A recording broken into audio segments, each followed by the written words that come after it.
Okay, so welcome back. This is part 6 in our series where we help you to understand ray tracing using your GPU. And I encourage you to look at the previous videos. We showed you how to set up Cuda and how to render a ray traced image to a window. And in this video, we're going to look into writing a simple Cuda application that basically takes a huge array of numbers and moves them over to your GPU and does some simple math operations and then moves them back to your main host computer. And we previously showed you how to use Task Manager to see what's going on. This application has some timing functionality and some feedback, getting data from the GPUs and all that. So I encourage you to take a look. So now let's take a look at the C++ solution that we're developing here. We'll step through it so you can see how we can implement the application that we showed previously. Basically a simple console application, C++. We're going to be using Cuda. And we're starting out with these includes, IO stream, because I'm going to do some input-output. Chrono we're going to include. That's going to allow us to do timing of the different parts of this, because we're going to want to make sure we know, what's the improvement with using GPU over CPU and so on. And then I'm including Cuda runtime.h, device launch parameters.h, and previously we showed you how to install Cuda and how to get everything up and running. So I encourage you to look at that. And the first thing we've got is our kernel. And if you looked, as we suggested at the videos, the NVIDIA videos on Cuda, you'll be familiar with this global void, which is defining the kernel that's going to be executed on the GPU. And the global means that both the host and the device can access this, and it has to be a void return. And I'm going to call it fill array, and I'm going to feed it pointers to two arrays, A and B, and they're both unsigned integers. And it's going to operate on those two arrays. And those two arrays, as we mentioned before, each of them has 1 billion elements in it. And so it's going to take a lot of RAM in our host and in our GPU. So this is going to be very simple. We're coming up with an index for our arrays, which is threadIndex.x plus blockIndex.x times blockDimension.x. The standard equation for coming up with a one-dimensional array index. And all I'm going to do is I'm going to take all of the A elements and fill it with a number, 56797. Arbitrary number, but that comes out in hex as DDDD, so that we can easily recognize it when we look at the memory, when we run this and look at the memory map of the application. So we should see some DDDD for the A elements. And then B, I'm just taking the square root of the corresponding A element and putting that into the B element. All right, so it's going to take some time and fill these arrays, and we'll be able to measure how long it's happened because it's going to be on the GPU. So simple kernel, and now we'll move into our main application. And that's basically all we've got. This main application, I'm calling it kernel.ku for Cuda. And it's going to be split into parts. And keep in mind that most of this is going to be input-output to give us feedback and also timing. But the actual code to do this is going to be fairly limited. We'll also want to check for errors because, again, one of the things with GPUs and Cuda, stuff can happen on the GPU that you're not aware of. And so you want to make sure you're getting feedback on any errors that you're getting. So basically we're defining stuff up here, and I'm using some regions, which I always use to be able to collapse sections of code to make it easily identifiable. So the first one, I'm using a pragma region and giving it a name. Unfortunately in C++, you can't just write out the documentation. You have to put underscores apparently, but so pragma region and then pragma end region, and then I can collapse them. So the first thing I'm going to do is define my arrays on host and device. We're going to have, again, identical arrays on host and device, the host being the main computer and the device being the GPU. And then we're going to, as we showed before, get info from the device and allow the user to select which device they're going to use. So that's what this block of code is going to do. Then we're going to initialize the host array with zeros, just so we know what's starting out with. And then we're going to allocate the arrays on the device, the GPU. And then after that, we've got everything set up. We're going to copy the array from the host to device. All right, so we're going to move the A array and the B array over to the device, the GPU, and then we're going to launch the kernel on the device. These are standard steps you need to do with Cuda. You make the arrays, copy it to the device, launch the kernel to actually do the work on the GPU, and then copy that array back to the host. And then what we're going to do after that is we're going to do on the host with those two arrays of 1 billion elements each, we're going to do very similar math operations on the host on the arrays to see what the timing is versus doing it on the GPU. And then very important, at the end, we're going to delete our host arrays A and B and do a Cuda free to delete the memory, the 8 gigabytes of VRAM we used on the GPU. We're going to do Cuda free on those two device arrays to clean everything up. So pretty straightforward. The first thing we're going to do is I'm going to define a CU device, which is a Cuda device. When the user specifies what device, it's just an integer, 0 or 1 or 2 or whatever. And then I'm defining a Cuda error status. And this is going to be the result when I do a Cuda function. It's going to return a status, which is an error message or no error. And we're going to use that to determine if there was a problem. It's really important, again, to do error checking when you're running a Cuda method or function, because again, the GPU is kind of off. It's like a completely different computer doing its own thing. So it's good to find out what's going on so you know and you're not under a mistaken beliefs. So first thing I'm going to do is I'm going to define a constant unsigned integer called number array elements.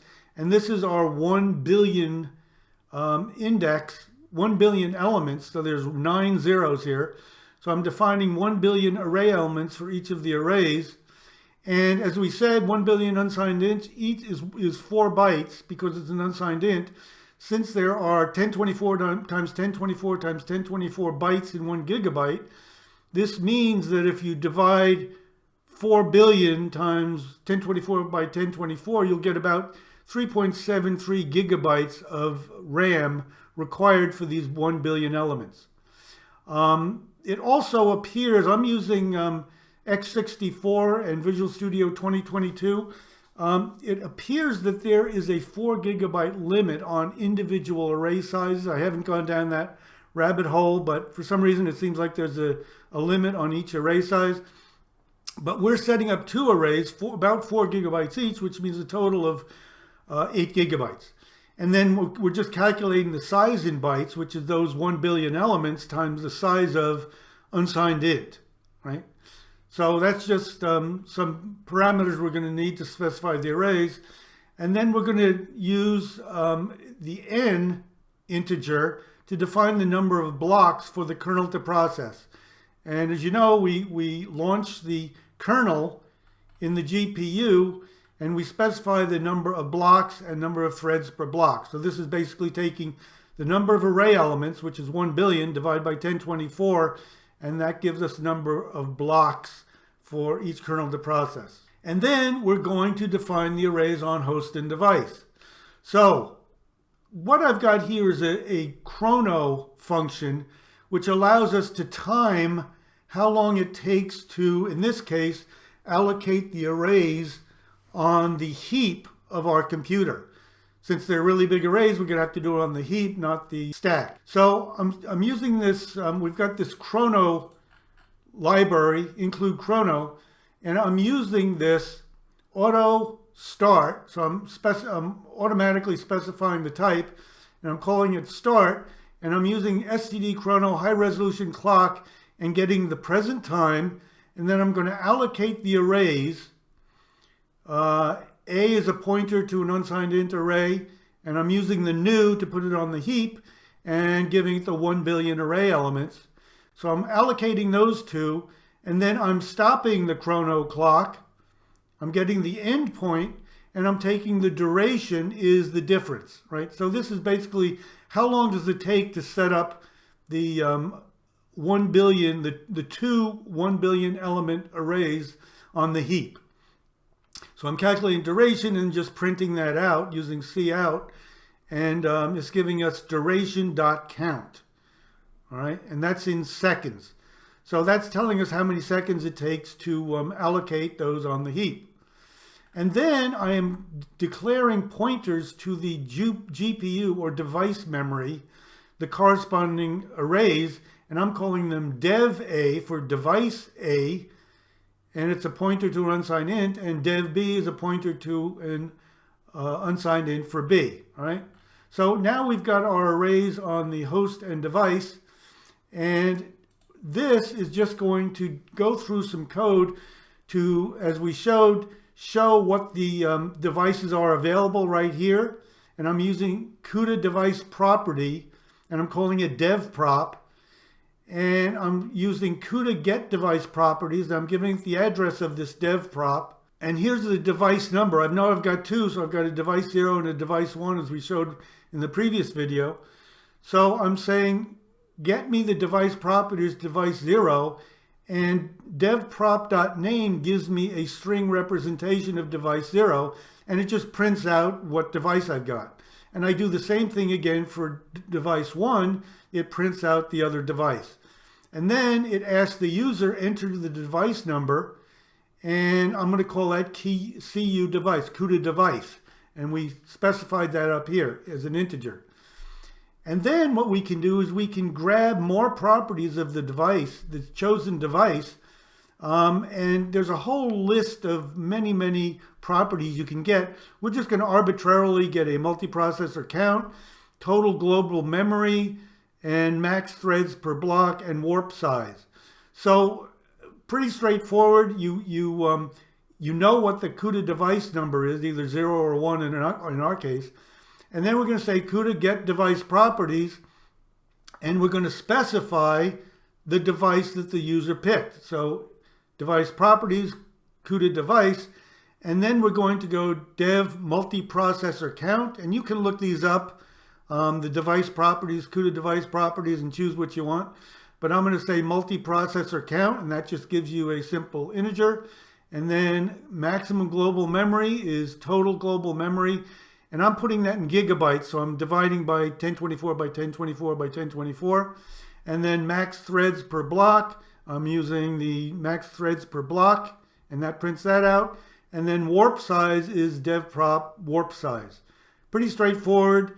And once we've got that, we're going to run the Cuda set device, which says, okay, operate on that device that the user wanted. So pretty straightforward. Now we've got the device defined. We've got the arrays defined, and here we're going to do something you may not need to do, but we're just doing to show you can, and we're initializing the host arrays with 0, all right? And we're doing a mem set on the A array, and we're setting it to 0, and we're saying the size in bytes, which is that 1 billion for each, all right? And then we are giving some user feedback. So here what we're doing is we're getting how many gigabytes of data was filled for the arrays.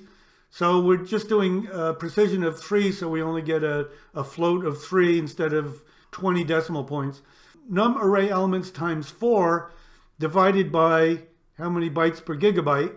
And then we are randomly grabbing a value of both arrays. I chose index 1024, just toss a coin, and that should give us, we're setting it to 0, those should be both 0 because we're just arbitrarily setting them to 0. So now we've got the arrays, the host arrays set to 0, and we now need to allocate the arrays on the device.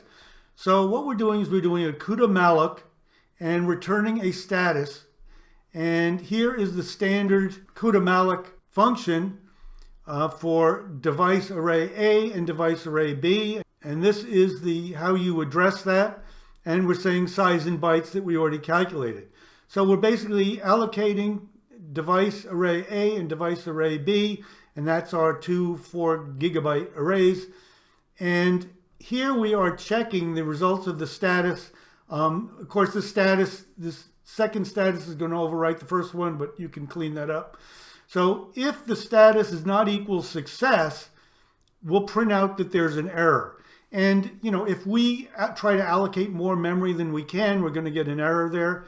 So you can play around with that. But here, if it's okay, if it's successful, we just say finish Cuda malloc and press key to continue. And we do a cin.get.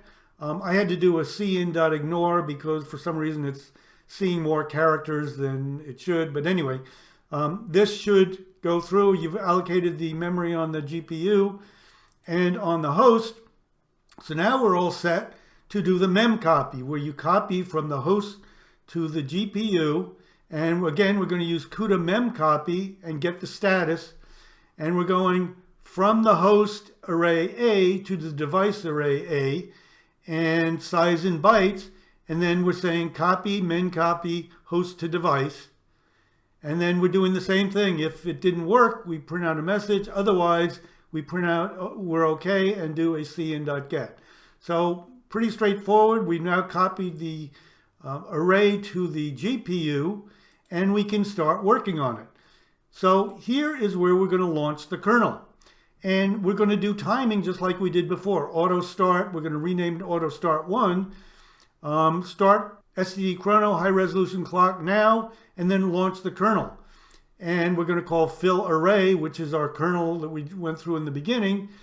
And we're passing in blocks, 1024 threads per block, and operate on these device arrays, dev A and dev B. And of course, that will go up and launch this kernel. Okay, so we're passing those device arrays, and we want to launch that kernel. And then we are ending the high resolution clock, and we're coming up with the same thing, find out the duration, the difference between the two, and then we're printing out the duration.count, and we're doing it times 1 million to give us microseconds. So that's going to tell us how long it took to do the kernel on the GPU. So now we have calculated the kernel, and we just have to move that data back to the host. So we're going to doing the exact opposite. We're doing Cuda mem copy from device to the host, size in bytes, Cuda mem copy device to host. We're doing that for A and B. And as before, if we get an error, we print it out. Otherwise, I'm taking two arbitrary elements just to make sure that everything worked. Arbitrary host arrays, A and B. I'm using element 5 million out of 1 billion. Each array has 1 billion elements. I'm using 5 billion, and I'm printing out the value just to make sure that when we ran that this kernel, we set all the A elements to 56797 or hex DDDD, and then did the square root of that in the B array. So I just want to verify. I'm just picking the middle element in the 1 billion array and see what the answer is, make sure that everything worked. And then when we're done, finish mem copy to host, and then we're all set. Now we've done all the work. One last thing I want to do is I want to do that same work on the host, where we can then check the timing to compare the timing on the host versus what we just did on the GPU. So I'm again using auto start host, I'm calling it, and I'm doing the high resolution clock now, and I'm just doing a simple for loop to set the values of all the elements in the A and B arrays with 1 billion elements each. So from I equals 0 to I is number of array elements, which is 1 billion. I'm just going to arbitrarily set AI to this 54321 and then BI to the square root of that. So it's going to go through and do 1 billion of these and fill out these arrays. And then I'm done with the timing here. I just copy the same thing. And then here I am putting how long it took to do the host array, which is duration host.count. And then we're all done. So that basically is going to do everything. And then, of course, I have to delete our A and B arrays on the host and then Cuda free the arrays on the device. So now when I run this, I've allocated the heap on the host computer, and it takes 1.3 seconds. I'm going to select device 1, which is the 1080 Ti. That has 28 multiprocessors, 10 gigabytes, 1024 threads per block, and a warp size of 32. I've filled each array with 3.73 gigabytes, and I've just grabbed arbitrary values. This is where we zeroed out all of the elements, the 1 billion elements in each array to 0, and that seems to have worked. I've done the Cuda malloc and allocated on the GPU, and I've copied from the host to the device. That's done.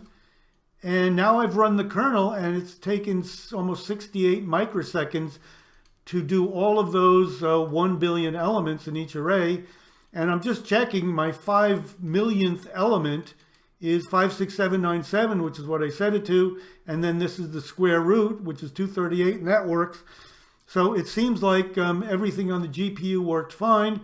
And now I'm copying from the device back to the host. And you can see to do that on the host, to do that array work, took 8 seconds, 8.5 seconds to go through that for loop, where it took 70 microseconds on the GPUs. However, keep in mind that we are doing this in debug mode. If we do this in debug mode, it's going to be very slow and not realistic. So what I'm going to do is I'm going to end this and then run it in release mode, and we should get much different results. So I'm going to start again, run it, select device 1.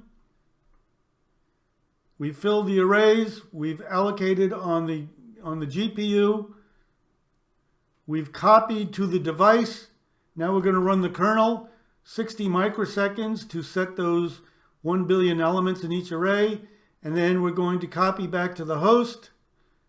And you can see it took 1 second in release mode to do those on the host compared to 60 microseconds. So in release mode, it's a whole lot faster, but still it's 60 microseconds on the GPU versus 1 second in the CPU. So it's a huge improvement. So now a couple more things I want to mention. Keep in mind that we are working we're doing our kernel on the GPU, and you can see here I'm using the square root. Keep in mind that you have to look at the Cuda documentation to see how to implement any math functions or anything else on the GPU.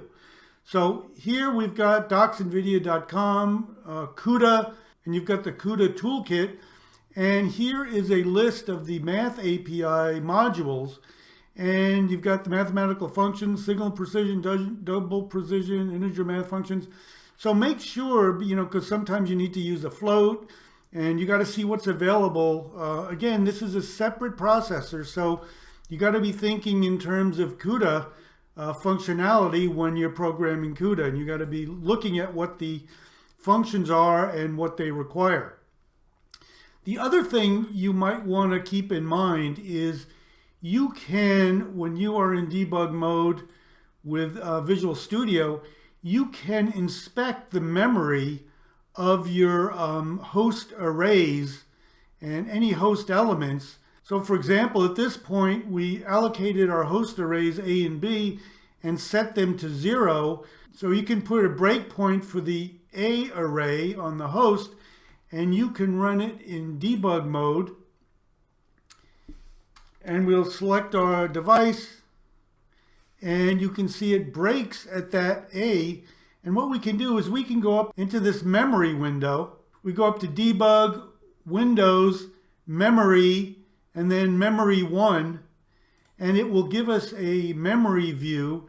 And what I can do is I can enter A, and it will bring us to this location of this A, and you can see it's all filled with CD. And what I can do is I can step over that, and you can see now we have set it to 0. They're all at 0. So another good way that you can verify what's going on with your arrays, go to the memory view and see what's going on. You can do the same thing when you bring the array back from the device to the host. You can see, you can make sure of all the values, which is one reason why I set these to DDDD. Makes it a little bit easier to see. So keep in mind there's other things you can do to verify how it's going. Okay, so I think that's it for this one. In the next video, we'll go a little bit deeper into ray tracing. So if you like any of these videos, I encourage you to hit the like button, subscribe, hit the bell notifications, and most of all, please let others know that we're here so we get some more views. Really appreciate it. Otherwise, take care. Have a really good day. Thanks.